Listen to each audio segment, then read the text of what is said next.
Greetings to your excellencies, permanent representatives, and distinguished colleagues.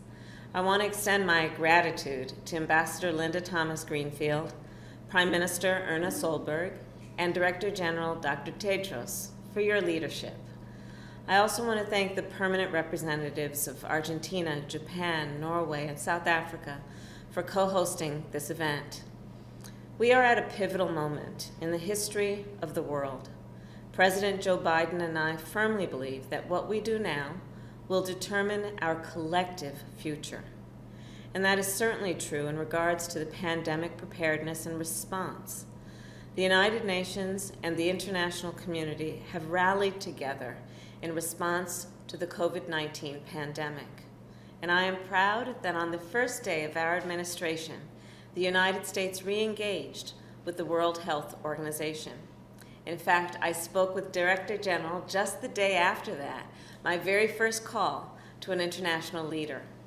And since then, we have invested billions and just received an additional $11 billion in support of the global response to the pandemic. We will continue to champion COVAX and to do our part to support equitable access worldwide. At the same time that the world works to get through this pandemic, we also know that we must prepare for the next. We must be ready, resilient, and responsive. First, we must get ready. Every country must have a strong health system that everyone can access, and a workforce that can detect and stop unexpected threats. To accomplish this, we need to establish a new and sustainable mechanism to finance health security. And that means providing concrete incentives. It means innovative approaches. It means defining real oversight and accountability structures. And it also means establishing a set of triggers so that we can quickly sound the alarm when a health emergency strikes and not lose precious time. Second, we must build resilience. Our communities need to be strong enough to lead and innovate during a health crisis.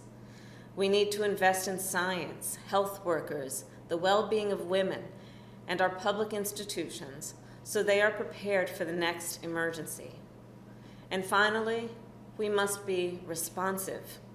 We need surge capacity in every region so that every country can access personal protective equipment, vaccines, and tests. We need a system that can quickly produce more supplies and stage them around the world without hesitation. We have learned so much this year about pandemic preparedness and response. We have been reminded that the status quo is not nearly good enough, and that innovation is indeed the path forward. For our part, the United States will work to end the pandemic with our partners and allies. We will invest in our health security at home and globally. And we will bring forward our best ideas for bold action while strengthening the global health security agenda for the future. We ask that this group of distinguished leaders establish consensus quickly so that we can work together to take concrete next steps. President Joe Biden and I look forward to continuing to partner with you, and the ambassador will brief us on today's outcomes. Thank you again, and may you have a productive meeting.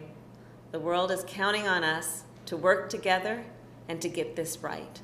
Thank you all.